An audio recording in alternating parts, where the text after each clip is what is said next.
Halo teman-teman, selamat sore, selamat datang di channel saya. Jadi sekarang kita lanjutin ya pertanyaan teman kita yang kemarin itu mengenai dok bahayanya hamil kembar gitu kan. Apa yang perlu diperhatikan? Ya mungkin sebenarnya bukan bahaya ya, lebih ke arah komplikasi ya. Jadi mungkin bisa terjadi, bisa juga tidak. Oh ya, sebelumnya saya mengucapkan terima kasih ya buat teman-teman yang sudah support gitu ya, kasih semangat, dok. Jangan bosan-bosan ya gitu kan ya, dok, tetap semangat. Iya, makasih banyak ya teman-teman ya. Begitu juga buat teman-teman yang sudah kasih input ya, ide ataupun pembahasan-pembahasan, terima kasih sekali ya. Kemarin ada yang kasih tahu, dok kalau jawab itu di IG dong gitu kan ya, coba diaktifkan gitu ya, live atau gimana ya. Makasih banget, nanti saya pikirkan ya. Sempat live tapi nggak ada yang nonton kan malu. Nah, jadi sekarang kita akan ngomongin soal masalah komplikasi ya. Apabila kehamilan kembar, apa yang perlu diperhatikan? Ini kalau ngomong begini sebenarnya enak, saya sudah bikin list gitu kan ya. Nah, tetapi permasalahannya kenapa bisa masing-masing begini, saya nggak bisa jelasin satu-satu. Sebelum kita ke bahayanya gitu ataupun komplikasi, yang pertama mesti diperhatikan sekali lagi adalah umur kehamilan ya, dan juga chronicity-nya. Kita mesti tahu itu plasentanya berapa, udah gitu juga kantung janinnya ada berapa ya. Tentu beda antara yang satu sama yang dua gitu kan. Plasenta juga beda, yang kalau yang dua ya tentu beda sama yang satu itu kan rebutan ya kan ya, logikanya semacam itu. Jadi bahaya pertama adalah keguguran teman-teman ya. Jadi keguguran ini meningkat pada teman-teman yang kembar dibandingkan yang tidak ya, bisa sampai 7,3 kali begitu angkanya begitu kan ya. Apalagi teman-teman yang kembar ini terjadi karena proses bayi tabung, itu lebih tinggi lagi ya. Jadi kemungkinan ini bisa terjadi, bukannya bisa terjadi, memang angkanya lebih tinggi begitu. Nah, lalu yang kedua bisa terjadi malformasi kongenital malformasi kelainan ya. Jadi angka ini lebih tinggi pada yang satu telur dibandingkan yang dua telur ya. Yang satu telur ini angka kejadiannya 2 kali lebih tinggi ya.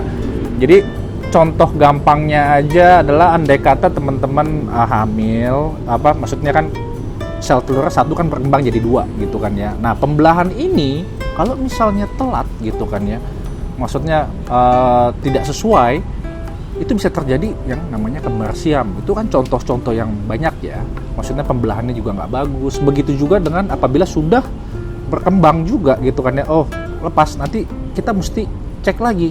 Nah, lalu selanjutnya bisa terjadi masalah berat janin yang rendah. Low birth weight ini juga ada hubungannya dengan preterm. Jadi kalau misalnya kita lahirnya cuma satu, hamilnya satu ya, single gitu kan ya, itu rahim itu kan fungsinya optimal ya. Jadi di dalam itu hanya untuk satu bayi ya. Tetapi kalau itu ada 2 bayi begitu, itu kan fungsi rahim itu melarnya ya segitu-segitu aja. Nggak bisa misalnya untuk satu rahim jadi luasnya jadi misalkan segini, tapi kalau misalnya 2 bayi jadi 2 kalinya, enggak ya. Jadi perenggangannya itu juga ada maksimal ya teman-teman ya. Nah, jadi pada posisi-posisi Anda hamil kembar gitu kan ya. Nah, kadang-kadang kan suka tuh ya umur 32 atau misalkan sebelum 34 itu sudah dikasih pematangan paru gitu. Karena masalah semacam ini, karena kita dibayangin oleh bisa terjadi preterm.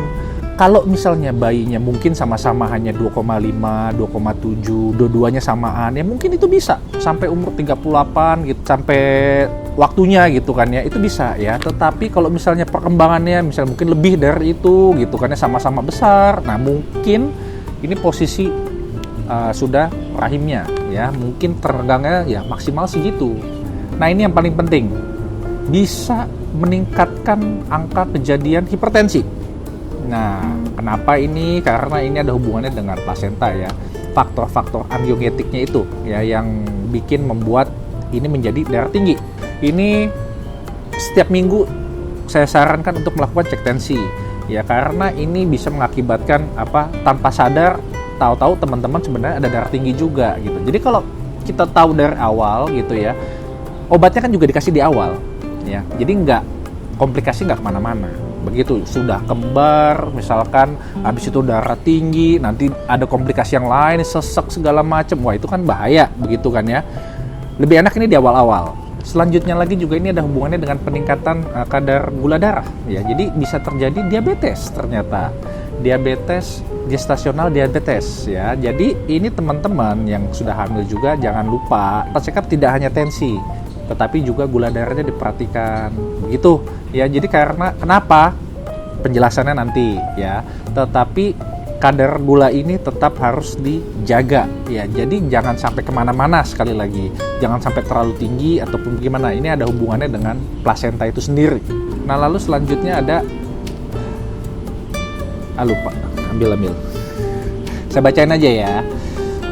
Akut fatty liver, jadi kuning gitu kan ya, tapi ini angka kejadiannya jarang ya. Saya 4 tahun itu hanya ketemu 1. Lalu juga adanya tromboembolik ya, itu ada hubungannya dengan kekentalan darah ya. Anemia juga bisa.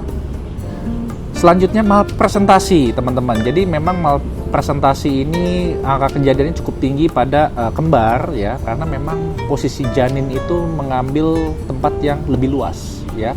Itu sudah masuk akal gitu kan ya. Jadi kalau bayi yang satu ke sini ya satu ke sini gitu. Jadi mereka saling ya kemana kosong ya di situ gitu kan. Kemarin juga ada yang nanya kan, permasalahannya dok, hamilnya kalau misalnya satu sungsang satu ini, nah itu kita bicarain nanti besok ya. Gimana hamilnya, apakah bisa normal, apakah bisa sesar, apakah harus sesar begitu. Nah lalu juga terjadinya pendarahan setelah melahirkan teman-teman ya. Jadi ini biasanya terjadi karena akibat renggangan yang terlalu cukup renggang gitu, terlalu besar renggangannya, kontraksinya itu menjadi tidak sempurna ya. Ini bisa terjadi pada kehamilan kembar. Nah makanya ini nih, banyak kan juga teman-teman yang kalau misalnya habis lahiran, bayinya gede 4 kilo lebih misalkan begitu, tapi ternyata tidak ada kontraksi, nggak bagus. Nah ini bisa terjadi pada teman-teman yang bayinya besar gitu. Jadi semakin besar itu tergang, kontraksinya itu ada kemungkinan juga berbahaya. Nah untuk ini teman-teman harus melahirkan itu di tempat-tempat yang saya rasa level 3 lah ya, tersier, sudah ada ruang oka begitu ya, untuk jaga-jaga. Nah jadi sampai sekarang sudah ngeker-ngeker nih buat teman-teman yang kembar. Ini saya mau di rumah sakit ini atau yang deket gitu, ataupun sudah deket-deket kehamilan gitu kan ya, sudah waktunya, ataupun sudah kram-kram, udah tahu mau kemana ya, semua udah siap. Ataupun yang misalnya baru 33 atau 34 tapi sudah ada kram-kram begitu, nah itu juga siap-siap itu ya. Nah lalu ini juga bisa terjadi mual muntah yang berlebihan. Itu bisa terjadi ya, karena ini ada hubungannya dengan kadar beta-HCG. Jadi semakin tinggi, mual muntah ini juga bisa dipengaruhi. Ada korelasinya ya. Ya memang nggak semuanya mual muntah, tetapi rata-rata ini berkorelasi. Jadi kembar ini juga kalau misalnya teman-teman mual muntah yang berlebihan sampai nggak bisa kemana-mana ya, apalagi ini tentu trimester awal ya, teman-teman harus ke dokter ya.